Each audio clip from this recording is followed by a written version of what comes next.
Did you know that Disney invented surround sound? Today, we're going to talk about that and their other incredible inventions. I did not actually believe Disney invented this. It definitely was not the guy who executed on these ideas, but he knew how to find the right people. Does Disneyland happen? Does everything else after that happen? Welcome to the Enchanted Ears podcast, where we discuss anything and everything Disney. I'm Angela. And I'm Joan. On today's episode, we are talking about 5 inventions that Disney made that changed the course of history. Wow. And that may sound like a grand claim, but I really do truly feel like these 5 inventions did change the course of history. The course of entertainment history. The way that That's we perceive media. It's still history. Yeah, the way we perceive media. I mean, it's not like Steve Jobs and the smartphone, okay? I feel like that is or some of these are pretty Gutenberg and the printing press. It's not like that. It's not like the printing press, but some of these are pretty technologically advanced. And one of them completely changed how we interact with theme parks. Ooh. So they're pretty impactful. We'll get into this in a minute, though. Before we get into that, let's cover the Disney news of the week. So this week, Disney had their quarterly earnings report for investors. And one thing that they mentioned is that next year at some point, Hulu will be formally merged into Disney Plus. And Hulu as kind of a standalone product will be going away. We've talked a lot about this, I think me specifically, that having multiple streaming platforms doesn't make sense. Does not make sense. It's too costly that they should merge it all together. Now that they fully own Hulu, I think that was part of the problem is that Comcast owned a portion of it. Now that they fully own it, they can do this. I think this is a great move because it allows them to essentially, double the content of one streaming service and kind of cut back on how much they have to spend to fund 2 streaming services. So I think overall this is going to be a positive. I don't know what the price is going to be, if there's going to be a with Hulu, without Hulu kind of pricing model. But I think overall this is positive for the Disney company. Yeah, I agree. I mean, you got to imagine that as independent companies, they have overhead for each one. If there's something going on with one, they're going to have to allocate funds to that. So if they combine that, I mean, it is sad because I'm sure people will lose their jobs. Some people will lose their jobs inevitably. So I hate saying it like that, but company standpoint, they, by funneling it into one company, I'm sure it will just make it easier. Well, I look at it from just production costs. I think there'll still be a Hulu. Because again, they're still going to need the technology to house all the content, but just from a production cost, again, when you're competing against Netflix that has 40,000 hours of content, to try to make 2 streaming services have 40,000 hours of content, now you're at 80,000. If you combine it into one, you're already making thousands of hours on Hulu just because you're putting up the ABC shows, movies, that sort of thing. Disney Plus is already having content because of all the movies and theatrical and then releases. They also have Nat Geo. Yeah, exactly. So now you can combine both of those, and instead of each of them having 10,000 hours, now you have one with 20,000. Yeah. It's an easier comparison to Netflix. I just the streaming services are so interesting because there was a period of time where you were saving so much money if you cut your cable and we're okay, I'm just going to get a streaming service or 2. And now the prices of them, Disney's going to inevitably raise the cost because now you are getting 2 streaming services for the price of 1. So we are just inching. We're not even inching. We're going back to the prices of cable. And I actually think I'm not the one who looks at the bills, but I bet you any money with the amount of streaming services that we have, we probably now pay more than we did when we had cable. You don't think so yet? Not that much. We only have a couple of streaming services. I will say the interesting thing is when streaming started, it was, hey, you could buy very specific streaming services of I just want to see this or that. It was buying individual channels. That was the problem with cable. We're I don't need 100 channels. Yeah. I need 5. But now the problem is what they're finding out is people don't want to buy just individual channels. There's not enough people out there to buy your one channel, so now they're all reconsolidating again. It's the same thing that happened with HBO. HBO combined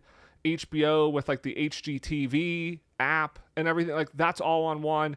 Disney's now combining everything all in one. They're realizing you can't have these standalone things. You have to sell people 100 channels at once. Did we figure out, I feel like you and I have talked about this independently, who owns Discovery? Is it Paramount? No, that's HBO. So that's what I'm saying. Wait. HBO, Discovery, they combine together. So is Animal Planet on HBO now? I think some stuff is. Because that is the one hole in my life is I want to just be able to go back and watch reruns of The Crocodile Hunter and watch like some of the like reruns of that. But then there's also other animal shows because Nat Geo, like having that on Disney Plus is amazing. But there's also that other part with HBO and also Shark Week. Like I want to be able to watch the Shark Week stuff. Yeah, that's on there. I don't think everything's on there, but that's what I'm saying. Like HBO combined with Discovery because nobody was buying just the Discovery streaming service. Again, they're finding out cable had a point of selling people all of these channels because you can't get enough people to buy all these independent channels. So interesting, but I think overall, again, from a spending perspective, I think it's positive for Disney because they can slow down their streaming spending, which gives them more money for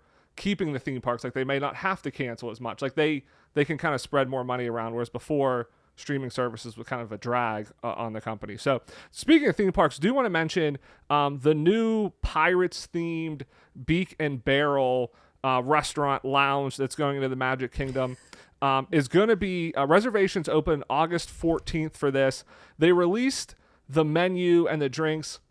They're definitely going for the very heavily themed, Instagram worthy drinks. I mean, you can get something in like a pirate's skull glass. They have something that has kind of like the Aztec gold coin on the cup. They have something, I thought it was a fake octopus tentacle, but it appears to be an actual octopus tentacle. It's called the Kraken's Catch. It comes with octopus marinated in lemon and lime juice. So yeah, they're going for the wow factor on this place. Yeah, these drinks look incredible. I do really very much wish that the octopus tentacle was not real. I think that octopuses are going to become our overlords someday, and they're going to know that we ate them. They're so intelligent. So yeah, like I like, first of all, most people, this is just going to be something that they're going to throw away. So it's just a waste of a life for no reason. Like, no, I mean, a lot of people like octopus. A lot of people do you like think octopus. some people are going to eat some like octopus? It doesn't like that's been marinated in lemon. It looks like it might have been cooked, but again, I think people will. I think you're right. I think there's a lot of people that will get that. They're gonna waste it. That don't like octopus. I think they'll try, but there are a lot of people that really do like octopus that I could see getting. Yeah, if you order this drink, just ask for it without the octopus. It's just easy, and then they don't have to kill as many of them. That's my personal 2 cents. Like, very true. Yeah, they're so smart. If you ever watch any documentary about octopuses, I have like a very like. I just feel that way about. I'm worried about our AI overlords. You're worried about our octopus overlords. They're aliens. They're insane. What if octopus and AI team up? I think an AI octopus overlord. I mean, you already think about it. They have more ability to type than we do because they have 8 arms. That is true. Yep, that is true. Maybe they're building their own AI. We need to think about this. Okay. All right. One thing I want to mention really quick is last week we had the Would You Rather, and I caught a lot of flack from Angela and within our friend group that my picks were crazy. I put some of them up on Instagram to get our listeners' perspectives, and I just want to read some of the results because I'm not that crazy. I just want to point this out. So, would you rather wait 4 hours for Tron or ride Figment 40 times in a row? Very close. Tron edged it out 52-48. Almost 50-50 people would rather ride Figment 40 times than Tron for 4 hours. All right, this is the one I caught a lot of flack for. Cinderella Castle stay or a free week at any resort. Everybody said I was crazy for not picking Cinderella Castle, except everybody out on Instagram. Thank you very much. 70% said they would take the free week. Only 30% said the Cinderella Castle stay. So I mean, I feel vindicated there. It's a long-term thing, but Cinderella Castle is something that so few people get. Like, I don't know. Vindicated. I feel like, for the most part, I'm very practical on those cases. But, I mean, how often can you be like, oh, yeah, I stayed in Cinderella Castle. And everybody be like, what? Like, that's even more prestigious than being like, I've been to Club 33. Just saying. Apparently, our listeners don't agree with you. Just saying. Everybody else yelled at me, but I was very happy that one was not even close. We were correct. Not even close. Okay, this one was interesting. be a Pirates of the Caribbean animatronic or voice the people mover. This was kind of going back and forth. Voice the people mover just edged it out 54 to 46. How many people voted on this? Because like it was like two. It had like to have been 30, like 30 people. Really? Yeah. Yeah, because I'm thinking like there was like two people that or three people that answered the question, so it tipped. It was going back and forth. That's pretty close to 50-50. Now, would you give up Dole Whip for free Mickey bars? I was very curious to see what people would say about this. I don't feel as passionate about this one. Yeah, but I was interested to see like would people give up Dole Whip? Like how popular is Dole Whip versus Mickey bars? Because I said yes. Like I love Mickey bars. Yeah. 56% said they would give up Dole Whip for free Mickey bars. Wow. Yeah, that's again, it's close, but that's not as close as some of the other ones, like 52-48. So yeah, a majority would give up Dole Whip if it meant they could get free Mickey bars. Wow. I thought Dole Whip would be more popular than that. I'm a bit flabbergasted by that. I mean, I guess that's still pretty close to 50-50, but yeah, like I do love a good Dole Whip. It's pretty close to 60. Again, here's my question though, because again, we've said this before, but how many people have discovered the hack that you Disneyland, I'm sorry, you have the bad Dole Whip, because what you have to do is go to Walt Disney World and you have to get the swirl, because the pineapple is so intense. If you cut it with the vanilla soft serve, it creates this beautiful marriage. It's like strawberries and cream. So I'm curious how many of those voters have tried the pineapples and cream. I mean, probably all of them. I'd give up Dole Whip swirl. Free Mickey bars. Free Mickey bars. People agree with me. So I just wanted to point that out because it vindicated a lot of my picks. I got a lot of flack in the group chats this week. Joe just created, like 30 Instagram accounts so he could vote over and over again. I did not even vote myself for this to skew it at all. This was 100% people out there. I did not vote either. I saw them, but I was like, I already picked. I already did my vote. But sometimes I'm tempted to do that just to see what the numbers are, the percentages are. I wish there was a way to see it without voting. Well, just ask me and I'll tell you the percentages. I guess that's true. So let's get into these inventions. We're going to start with number 5, work our way up to number 1. Number 5 is one of the oldest kind of inventions in the Disney company. And this one and some of the other ones, like Disney maybe didn't fully invent, like they weren't maybe kind of the originator of the idea, but they definitely pushed the invention forward and kind of really like popularized it. So the first one is the multiplane camera. And this is probably pretty well known if you are a fan of Disney, a fan of Disney animation, because the multiplane camera was kind of what Disney was famous for back in the day. The history actually dates back though to 1923. Yeah, Lottie Reiniger and her husband Carl Koch, they had like multi-planes of glass. Yeah, so they were like the first people to kind of come up with this idea of having the multiplane. Ub Iwerks, actually, who worked for Disney, famous Disney animator. Actually, I did not realize this. He temporarily left Disney to start like his own studio in the 30s, and he actually worked on and improved this design to create kind of the parallax effect. That's what like this was used for, what animators were trying to get at, where the foreground and the background could kind of move independently of each other. So that's the parallax effect, when like something closer to you is moving faster than something farther away. Yeah, I was going to say, isn't that just like when you're shifting perspectives, it's where things like they also what am I trying to say, like they shift in different it's like your phone does it, phone does it, but like it's the speed and the perspective of things. So something, if you think about it, like if you're driving down the road, something closer to you is going to move faster than something further away. And the kind of example that like they have this in the archives. They had this at the like the Disney 100 exhibition. It was like Walt explaining the multiplane camera. It was a scene in which there was a moon in the background and you were kind of like moving. And, under traditional animation, as you were moving closer, the entire scene would enlarge at the same scale. So the moon would get really big in the same way the building in front of you would get really big. But that's not what happens in real life. Like the moon doesn't get huge as you walk closer to it.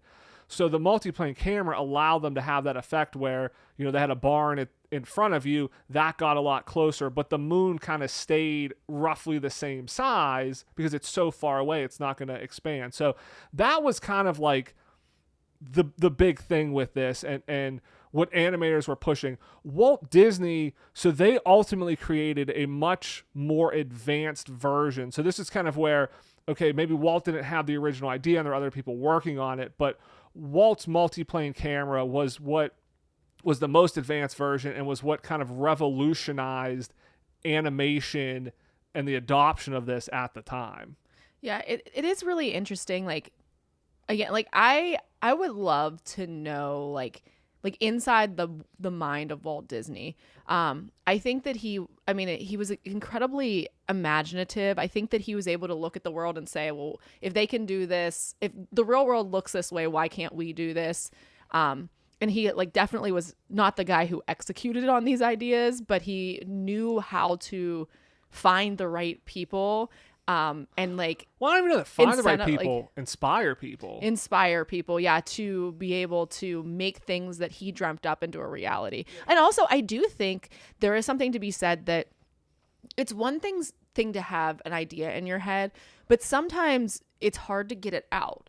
And so obviously he had to have been a really excellent communicator, because in order for you to have the picture in your mind, because I know sometimes I have that problem where it's like, there's something I'm seeing, but when I'm trying to maybe explain it to you, it's not coming out in a way that you understand it. Well, I think it goes back to just him being a great storyteller. Yeah. I mean, storytelling in his films, but then being a great storyteller, I think aided in, to your point, taking that idea in his head and being able to easily communicate it and tell the story and get you captivated by this idea so that you thought it was a great idea. And then also, yeah, kind of allowing you to believe that you can actually make this happen. Mm-hmm. So their version that Disney had actually used 7 different layers and took a dozen people to operate. He used it on Snow White and the Seven Dwarfs. That's what they created it for. It was actually first used in 1937 on the Silly Symphony, the Old Mill. That was kind of just a test of the multiplane camera, and then actually won an Academy Award. Snow White was what they were creating it for. They use it on basically all of the Disney movies, after that. So like Pinocchio, Fantasia, Peter Pan, The Jungle Book, all of those movies used it. Actually, The Little Mermaid used the multiplane camera as well. It was the last Disney animated movie to use the multiplane camera. So this went from the 30s all the way, what was Little Mermaid, 1989. So I believe it had a very long run. But again, this really changed animation, because before this, it was very costly and difficult to have these tracking shots, to have, the background, the depth of the animation, what the animators were trying to do in terms of advance the medium. And this allowed them to, again, look at, Disney animation, all of these movies are classics that are still played today.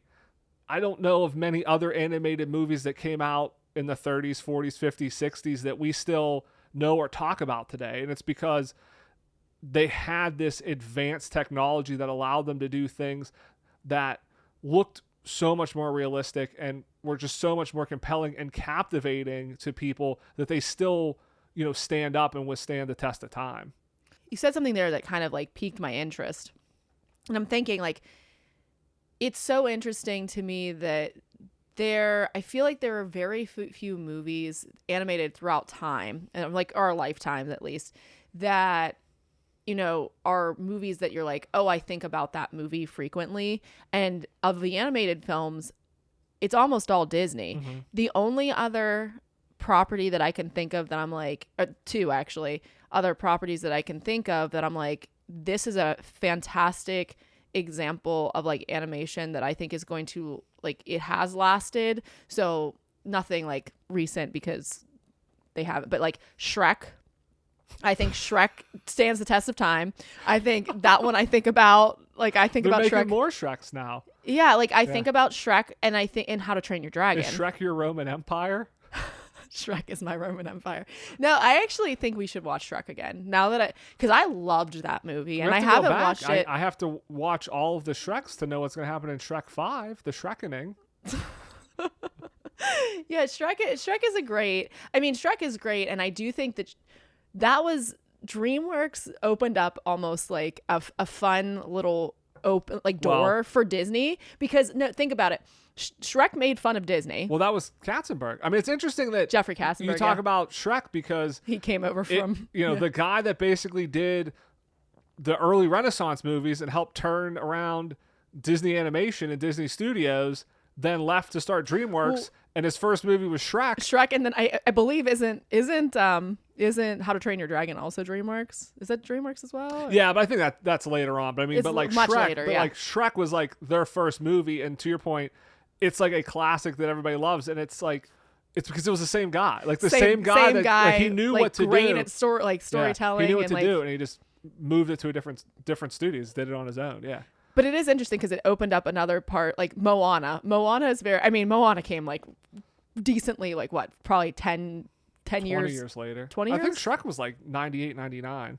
Was it? Yeah. It was that late? I thought it was early 2000s. No. It was, That- okay. yeah. I believe you.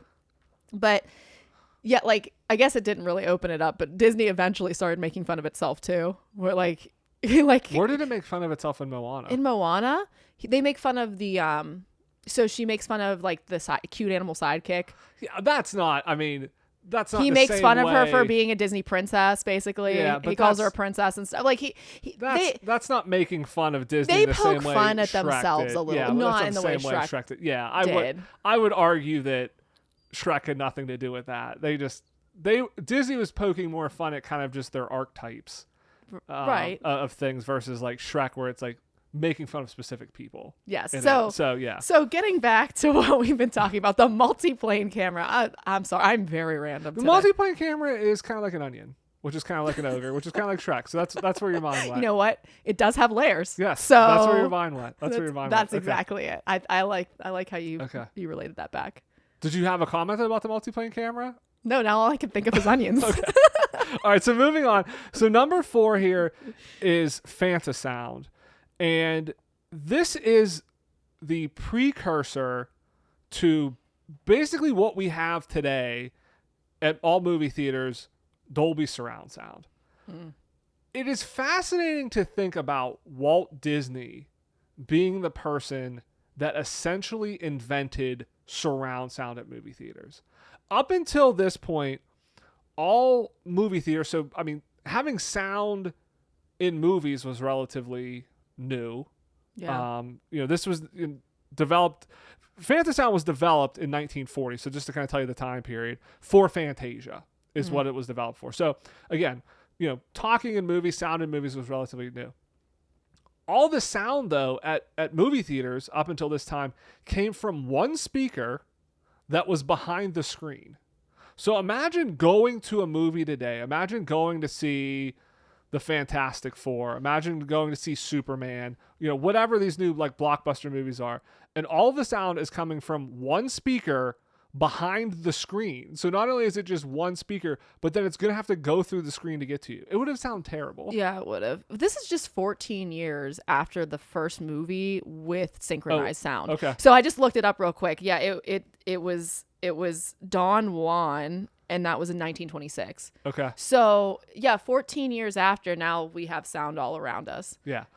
Interesting. And so why this came to be, again, like what we were talking about before with Walt Disney just being very imaginative and a visionary, he was constantly looking for ways to push the medium forward. So in the same way the multiplane camera helped push animation forward, he was looking for something new and something innovative to bring people into the movie theaters to see the characters. So it sounds kind of crazy now, but Mickey Mouse was in a bit of a slump in the late 30s. And so he wasn't as popular as he was initially. Let me tell you, if you look back at what Mickey Mouse looked like back then, before he got his plastic surgery, his glow up, yeah. I could see why.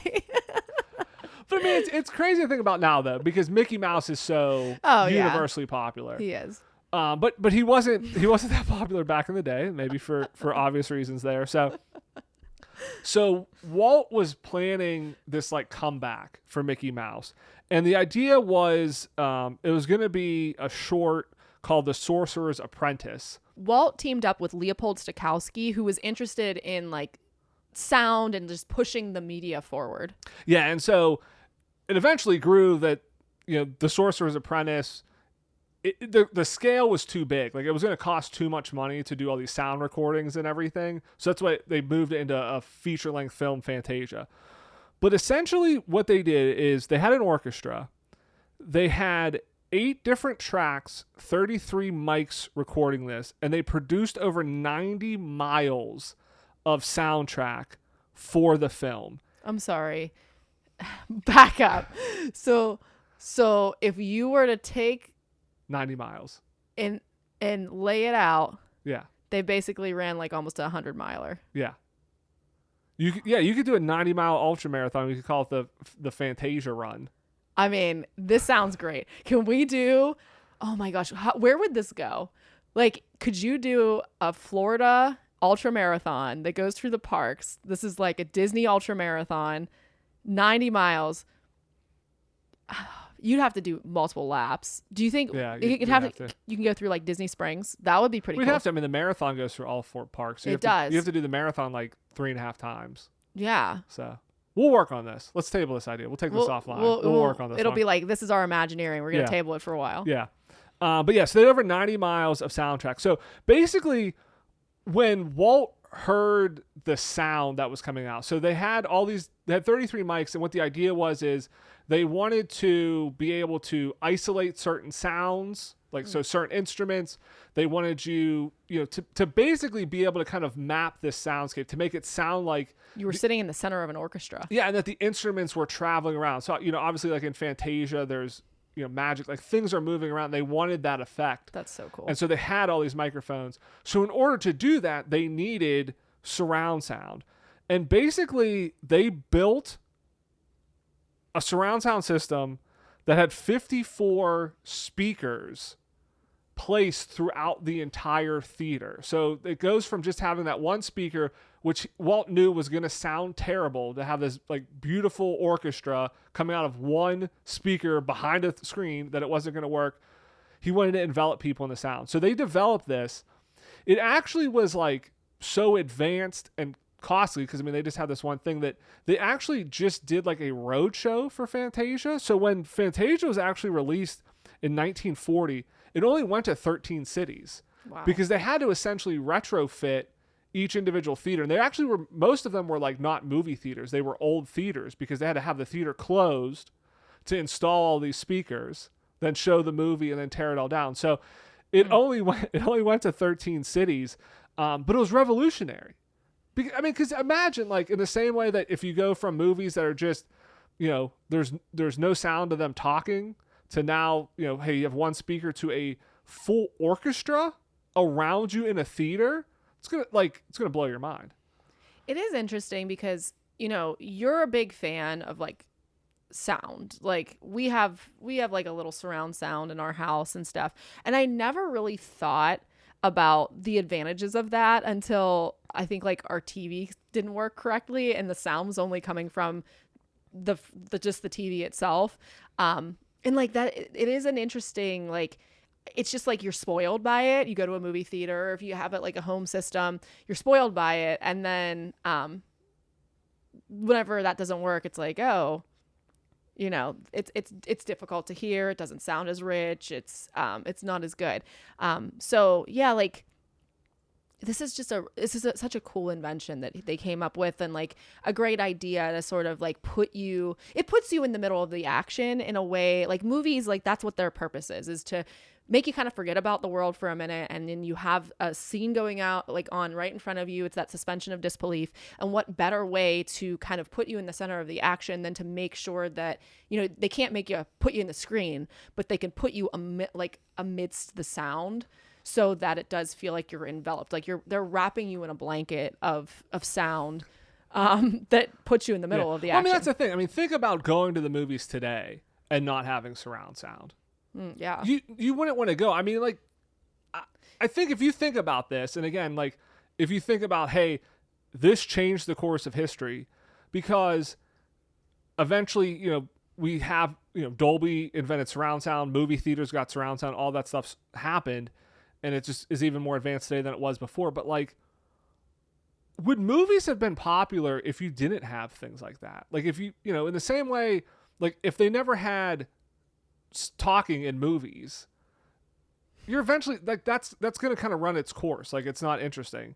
In the same way, like if you're going and the sound quality is not that great, are people going to go to movies? And if people don't go to movies, are you going to have Hollywood putting money in movies, you know, to like create this spectacle? Or is it just going to be something that's like, hey, you know, occasionally a few movies a year come out, people go see them, but it's not this huge, you know, cinema thing that we have today. I mean, it's the same thing that, you know, theaters are kind of battling with, of like TVs and sound systems at home are so great. Are so good. People don't go to the theaters.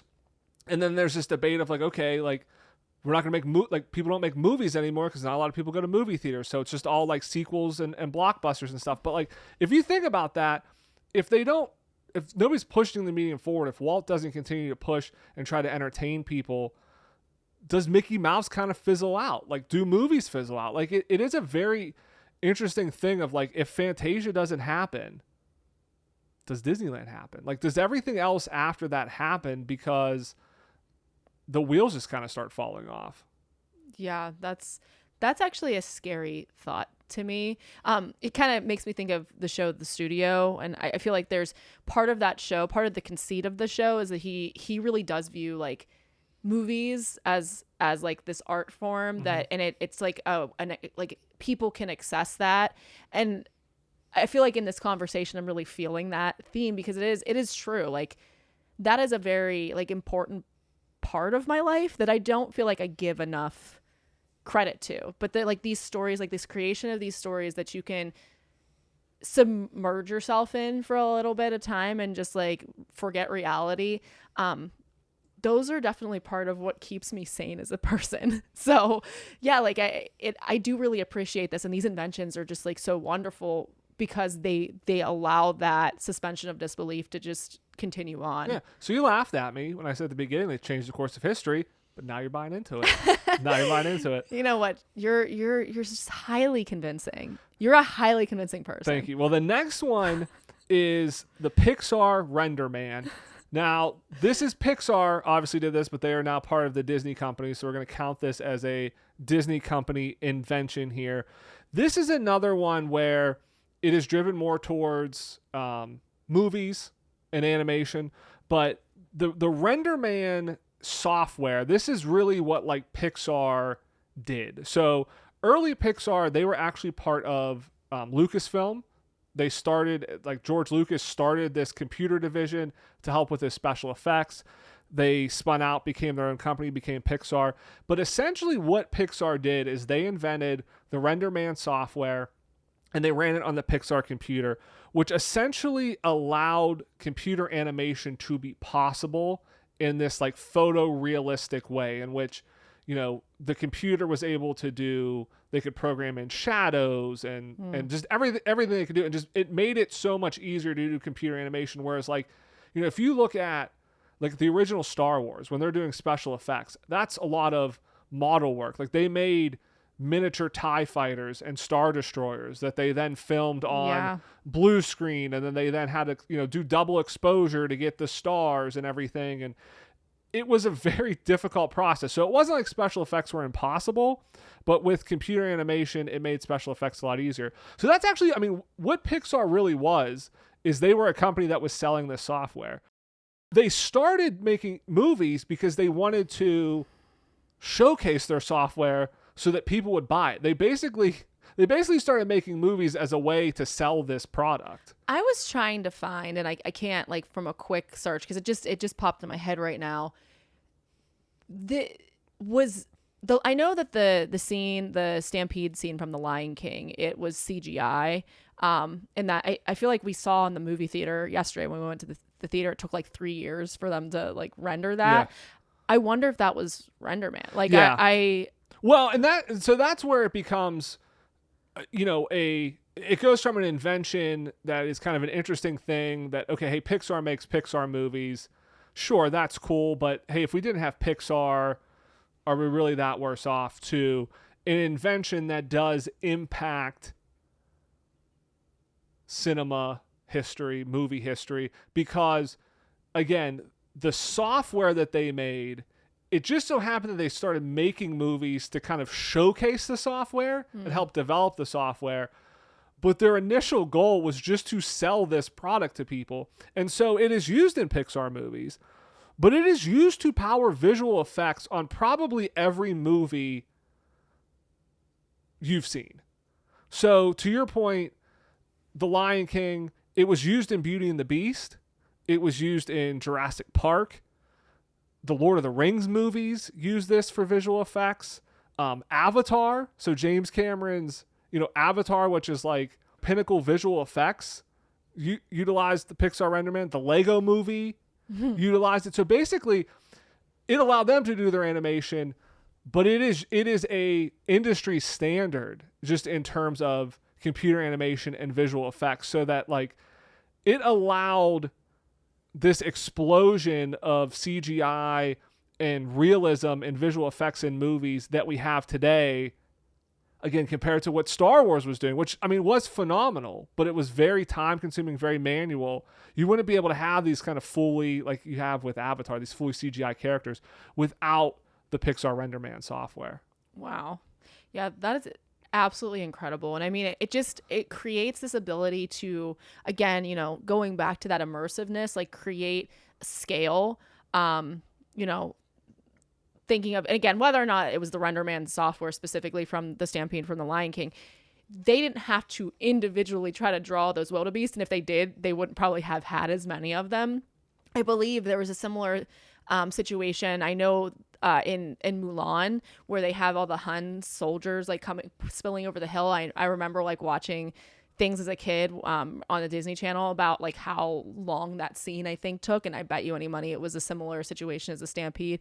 But like all of those things that make it believable and like allow you to immerse yourself in the movie. And again, like this is just something else that, like a technology that was developed that, just it creates these characters, these worlds, these backgrounds.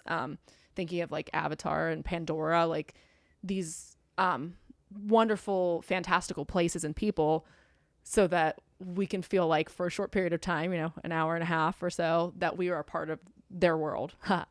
That was accidental. Yeah. All right, before we get to the top two, though, I want to say if you are enjoying this episode and you like kind of these lists, we have bonus episodes. We actually have one on our top 5 Star Wars sounds of all time, our favorite Star Wars sounds, up on our membership on our YouTube. So you can head over to our YouTube channel. If you're watching this on YouTube, head over to our membership, become an Enchanted Ears Insider. We have bonus episodes on there. More stuff like this. If you're interested, consider joining. All right, so number 2, and I did not actually believe Disney invented this. And this was kind of one of the reasons why I wanted to do this episode. Because I heard somebody say like, oh, Disney invented Fastpass. And I was like, there's no way that's true. Like, I've known other theme parks that have had kind of like a skip the line type thing. And then I found out it was true. And I was like, that's insane. Because I already knew about like the multiplane camera and stuff. And I was like, what other stuff has Disney invented that like you don't even think about like Right. Disney inventing? So number 2 is Fastpass. So Disney actually did invent the idea of essentially a virtual queue, kind of get a ticket, wait. You don't have to wait in line. You can kind of come back to this.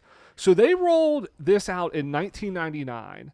As a kid, I remember like going to Cedar Point or like Six Flags, and they're having like, one of them was called like Q Plus or something like that, like Q Wait or something. Yeah, I feel like I read the page on Fastpass because I was curious about it. It was something like that. Something like that. Like I remember going to that. And so as a kid, I remember those. I think that's why I thought like, oh, Disney didn't invent this because these other like regional parks were always doing this.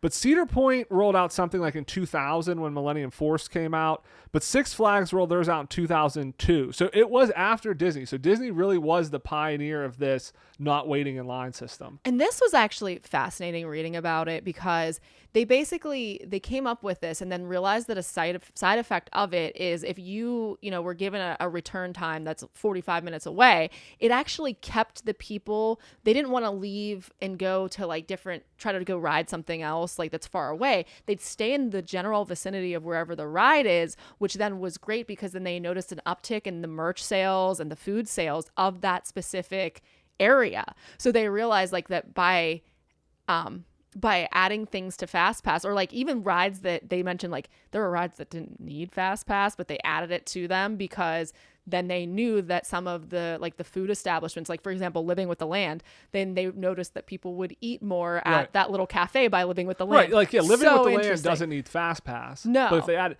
and that is what's interesting, and that is why it is such a fascinating invention, because it really did completely change how all of us interact with theme parks. Yeah. And theme park and crowd management was completely changed because of this. And by the way, everyone wants to blame Disney for charging money for their Fastpass, but they were a holdout on charging money. Oh, yeah, they did it for a while. I think it was, I think when I read it, it was Six Flags, I believe, maybe was one of the first places. I think when they started, I think all of these other, again, kind of regional parks, when they added it, they basically charged for it right away. Mm-hmm. Because there was some additional cost to it, because you needed like additional staff members at the rides to kind of scan people in.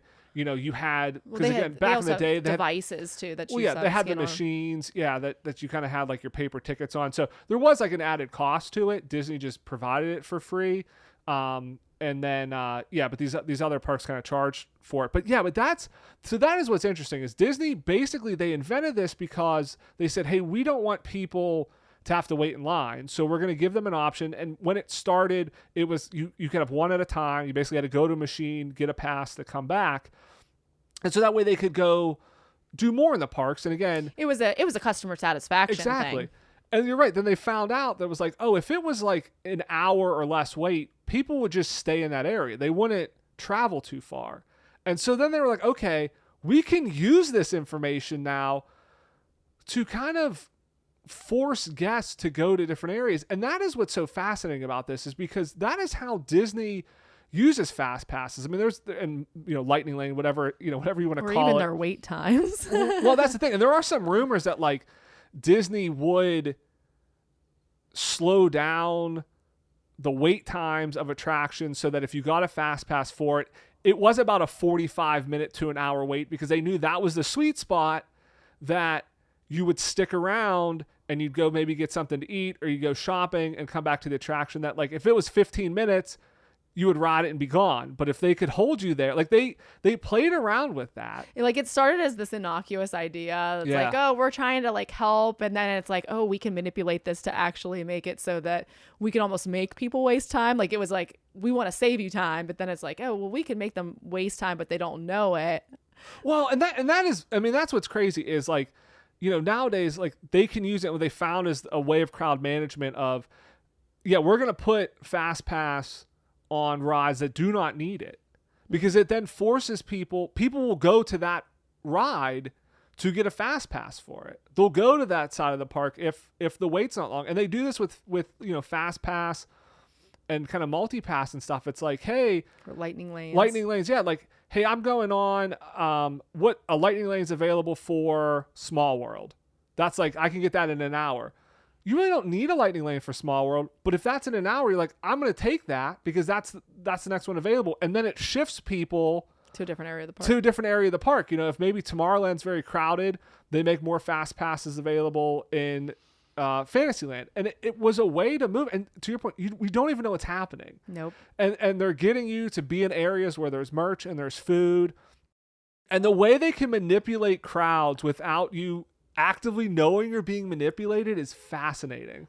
This goes back to, okay, so this kind of like makes me think of like the algorithm. Like we all kind of joke about the algorithm, right? Like I go on my Instagram page, and now my Instagram is about 10% running stuff and about probably about 110% K-pop Demon Hunters. No, it's like 30% book talk, and then the rest is K-pop Demon Hunters.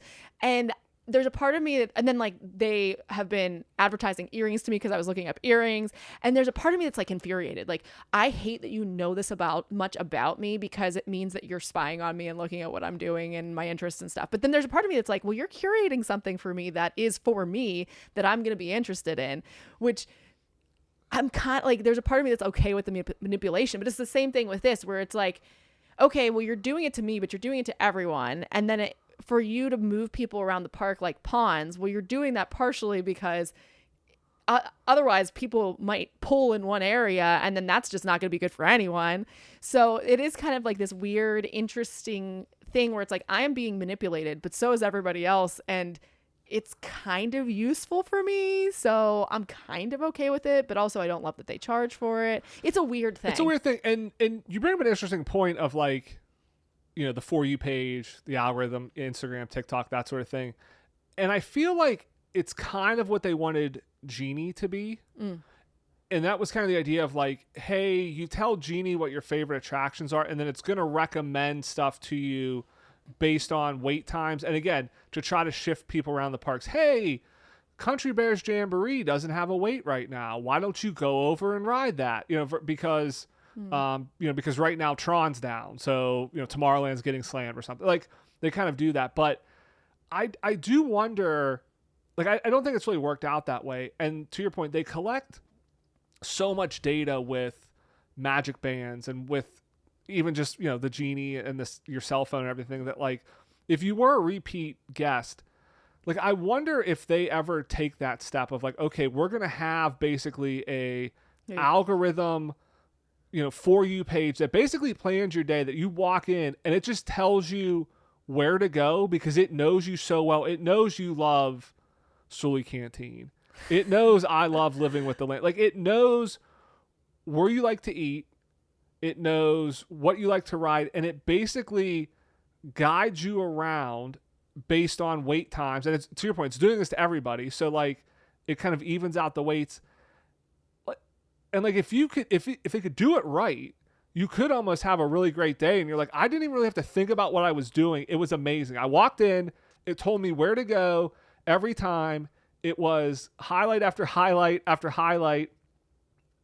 And like I just had the perfect day. It's just so hard to do with 100,000 people in the parks every single day. Oh, 100%. And I was thinking about this too, like when you were talking, I think that's like a great idea. And rides being down and stuff. There's too many variables to it. But there's also like character experiences. Like I almost felt like there was something like that going on the last time that we went to Disney, and V Marathi just popped up. Just for us. They were it was like they were there for us. Like she was just positioned coming out of the ride. Like she wasn't even in an area where a lot of people would see her, but she was there, like hiding from the First Order. Like it was crazy. Like I just did not expect that at all. And it was almost like somebody had data that were like, oh yeah, these people like Star Wars.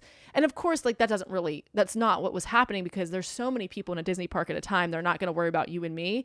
But it is interesting that like there could be a way that they could almost tailor an experience and say, hey, there's a lot of people that love villains right now in this specific area. Why don't we send Jafar out and give them all like a character experience? Like that would be a really interesting thing, because I feel like Walt Disney World last time we went was more like Disneyland, and that we saw characters walking around. And I haven't seen that in Walt Disney World since I was a kid. Yeah, they had a lot more characters out. And I do think like with Magic Bands, I mean, that was kind of the sell of Magic Bands of like, hey, we are going to know, because you're scanning in for everything. Like you're using that to buy your food, that's your ticket. Like they can track where you are in the parks with that. And so now, I mean, they've kind of moved away from Magic Bands. Like they don't give them to you for free anymore. So like not everybody has them. Some people use their phones. So I think it's probably harder to like track where you're going. But like that was almost kind of the sell of like, hey, we're gonna know more about you and have a more personalized experience. But like I was just thinking about this as you're talking, like I think I would probably be okay if they said, would you be okay if we took your Magic Band information, Disney Plus, what you watch on Disney Plus, you know, we know what you've purchased at the Disney store. And again, okay, maybe if you don't have a Magic Band, it's your cell phone because you're using the Parks app. So it's kind of tracking where you are. So we're going to use your previous park history to kind of know these are the areas you're typically in. You know, we know from your movie history what characters you like. And yeah, basically use that data to curate the best possible, the best park day for you. Or to your point, hey, we have this character. We're going to kind of send them in this area because we know you're a fan of Clone Wars, so we're going to send like Ahsoka out. Yeah. You know, to you, because there's a lot of Clone Wars fans here, or there's a lot of Mandalorian fans here, so we're gonna send Mandalorian out. Again, they can't do necessarily like one-on-one interactions, but like they could use it. I think I would be okay with that. I mean, I kind of feel like nowadays, to your point, we're all okay with some level of intrusion. Yeah, but I feel like in that way, it's at least a positive. And this reminds me of the episode of Parks and Rec where they tell Ron Swanson that they know where he lives because of something that he purchased online, and he takes his computer and unplugs it and just takes it and throws it in the trash can. Like, this reminds me so much of that scene, but like, but in this way, it's a positive. Again, if they take it and they then recommend things to me and they find, hey, what's the lowest wait time, and I don't have to think about, because that is like.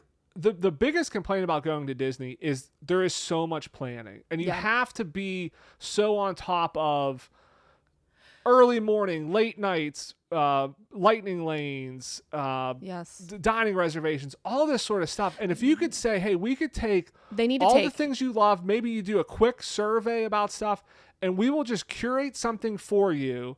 And if a ride goes down, we'll adjust for that. And you really... yeah, maybe you have to do some pre-planning, but you don't have to think a lot about this.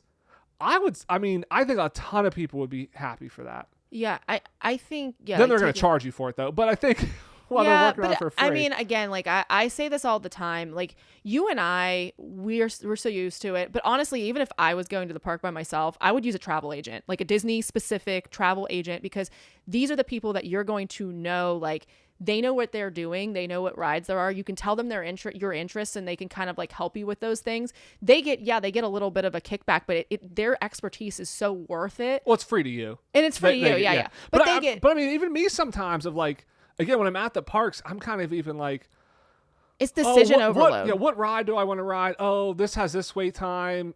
Do I want to walk to the other end of the park because this maybe doesn't have that much of a wait time? Is it going to go down later? Like, is the wait time going to drop? So after a certain extent, you're like, you do kind of get like, I wish somebody would just tell me what to do. This is actually interesting because I feel like usually when we go to the parks, you have like a set like order of things. And I didn't even really realize that these are things going on in your head. Thank you for relieving me of that, because you know how I get with decisions and like making choices. Well, and then again, I mean, and then I end up choosing everything. We're lucky enough that we go often enough that I'm basically like, whatever. Hey, we'll go. Yeah, this is good. Whatever. But like when we do go and we're trying to get a lot in, or it's been a while since we've gone, and you kind of get in that mindset of like, I got to do it because I don't when I'm going to be back again. Yeah. It does become a lot after a while of just like, oh, where do I need to go? Am I making the right decision? Oh, this restaurant, I wanted to go eat here this day, but they didn't have any reservations until tomorrow. So now I got to flip my park days because I'm not going to be in this park. I'm going to be in that park. Yeah. Can I do this? What about my lightning lane? It's like, it becomes a lot. I would be fine to let like them just direct you around. Yeah.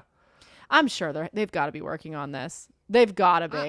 I would think they've got to be working on this, and then they'll say for $10 extra a day, we will tell you. 10. Yeah, it's 10. Disney. You're not getting anything for $10. First of all, you're barely getting a cup of water. First of all, Disney, don't worry about this right now. Work on Run Disney signups. Get that website working, and then, oh my gosh, and then you can do this. We had our first experience. We haven't talked about this on the podcast yet. That's 5 worst inventions. Run Disney signups. Yeah, we did not. Tough. We have always gotten into every race we've tried to get into. Did not get into Princess. Did not get into Princess. It's okay. We're okay with it, but it is interesting because I think I'd heard before that is the hardest one to get into, and I was like, it can't be harder than Marathon Weekend. Well, I think by the time we actually got through, I think we didn't even have sold out. It was sold. It was, I think, 10K maybe was still available. Yeah, it was something. It was crazy. We've been through it all. I mean, I was the first year you did Dopey. That was the year that they had an issue and they delayed signups by like 4 hours, and then once that happened, it worked fine. This one was, hey, go on. The page wasn't reloading, and they basically got a warning that said, hey, there's an issue. Once we start up, this page will just automatically refresh. Stay on this page. Well, that page never refreshed. You actually had to like clear your browser history and go back to the page, and then it opened up fine. So there were people that were waiting for the page to refresh. That never did.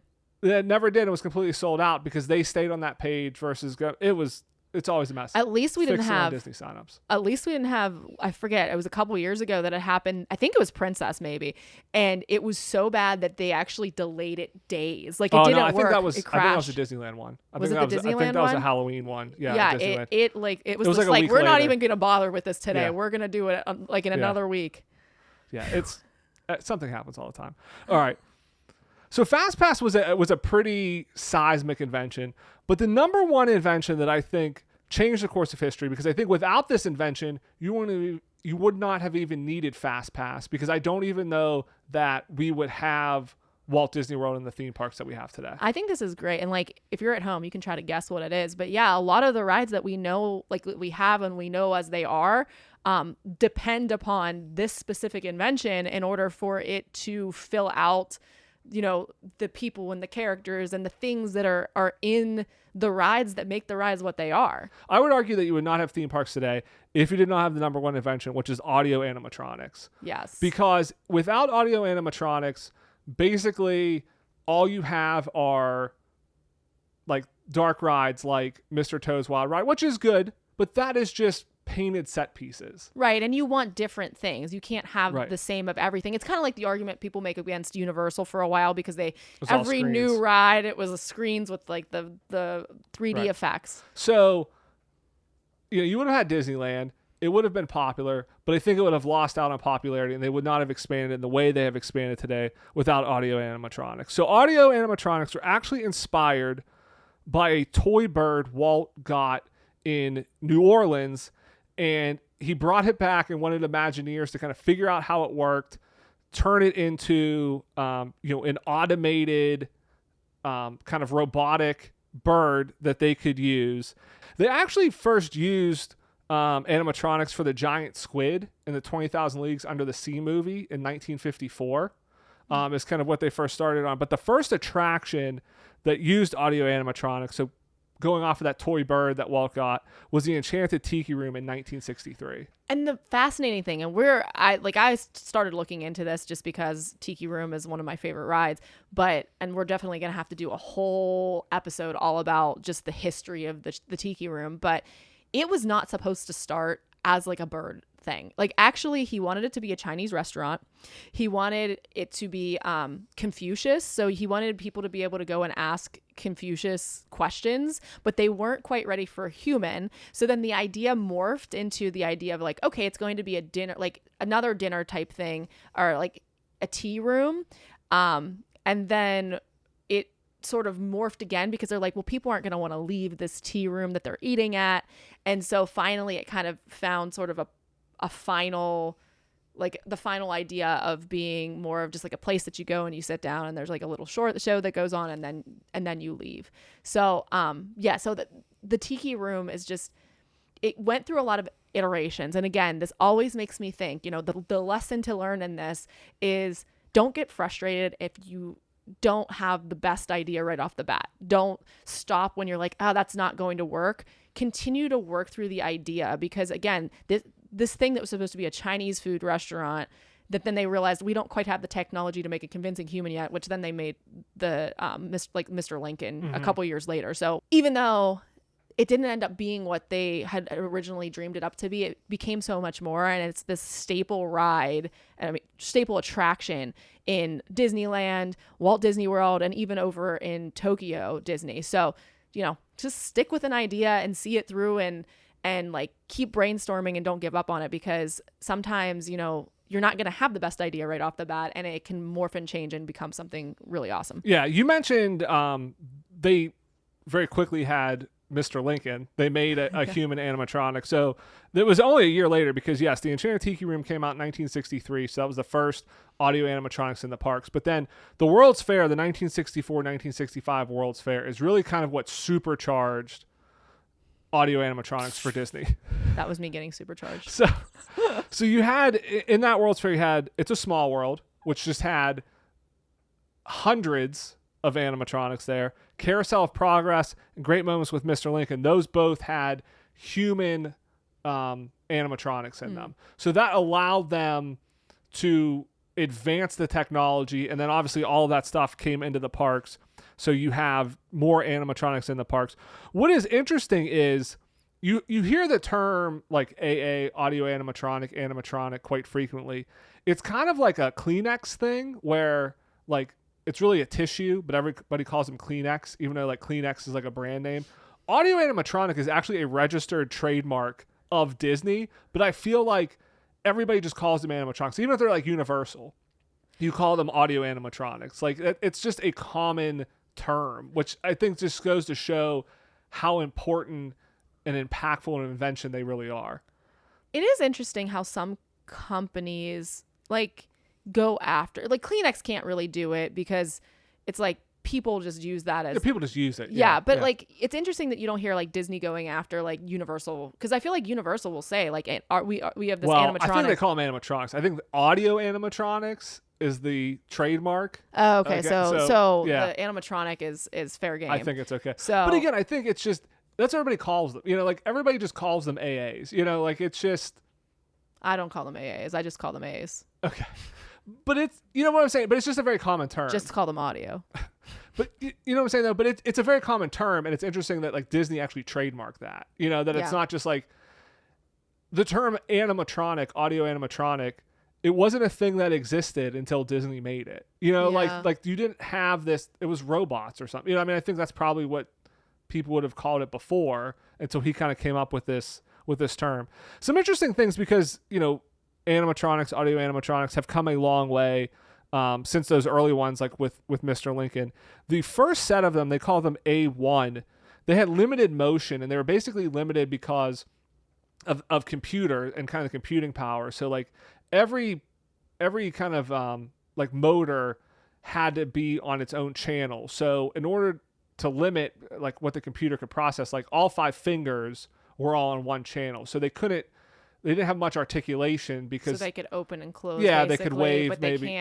They can't move individual fingers. Yeah, and now with computers and computing power, you can basically have unlimited motion. And so the most recent advanced ones are called A1000s. So it's like the Kylo Ren in like Rise of the Resistance and stuff. So basically, you know, they could have hundreds of actuators in the fingers now, whereas it used to be one channel. You know, you could have individual fingers, knuckles, that sort of thing, which gives you this much more fluid motion. That's why animatronics today look so much better, you know, than they did a long time ago. The other interesting thing I found out is like their skin obviously is like a rubber skin. They actually do use real makeup. Real skin? No, they use real, not real skin. Whoa!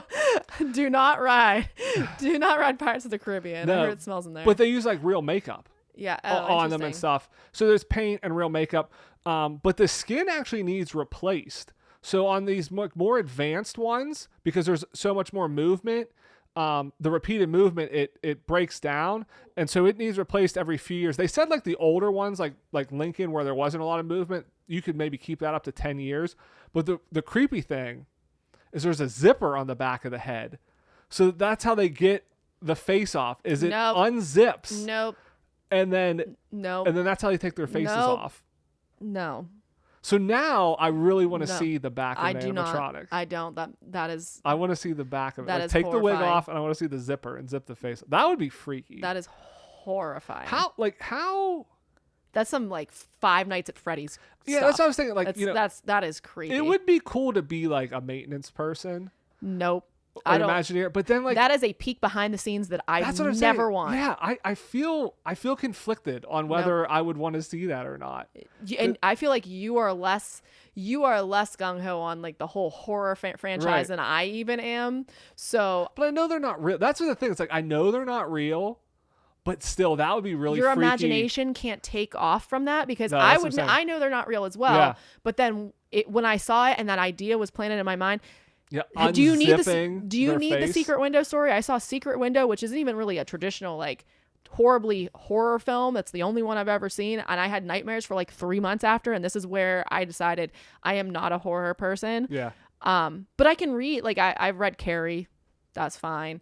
But yeah, I don't know. So you wouldn't want to see them unzipping the face of an animatronic? No. I think I still want to see it. No, because then underneath, then it's even freakier. Well, we've seen that. We've seen the underneath of animatronics. I know, and every time we've seen it, I'm like, ooh. It is freaky. It is scary because then they have like little teeth. So they're like all these mechanical parts, but then there's But I never thought of that. I never thought of that. Eyeballs? Like, what happens if they have to take the face off? Like, how do you get it off? Because obviously you couldn't, the neck's a lot smaller than the head. They couldn't just pull it off. So that's why they have the zipper. It's an interesting solution to it. It also makes sense why all the animatronics face you. Now let me go back. Except for Creepy Boy. Does he have a zipper in the front of his face? Maybe. Well, they have the wig too. I mean, they all have hair. They all have hair. So I don't know. But it does make sense though that they do need to replace them, because if you've ever had an old pair of tennis shoes, the sole on the tennis shoe, the rubber does dry rot if you've had the same pair for a couple of years. So the same thing's going to happen to the and even just the repeated use of it and everything. Right, yeah, and they're going to start to crack and things. So yeah, I never really thought about that, but it makes perfect sense. It does. But yeah, I think audio animatronics, without them, you wouldn't have all the theme parks you have today. You wouldn't need Fastpass. You wouldn't need all this other stuff, because you would not have had the advanced rides that you have that draw people into the parks like you do now. So there wouldn't be that demand for Disneylands, Disney Worlds, Magic Kingdoms all over the world in the same way you have today. I think Disneyland would still be successful, but I don't think you'd have all of these other parks anywhere. So I think that is the biggest invention that the Disney company had that completely changed the course of history. So love to hear from our listeners.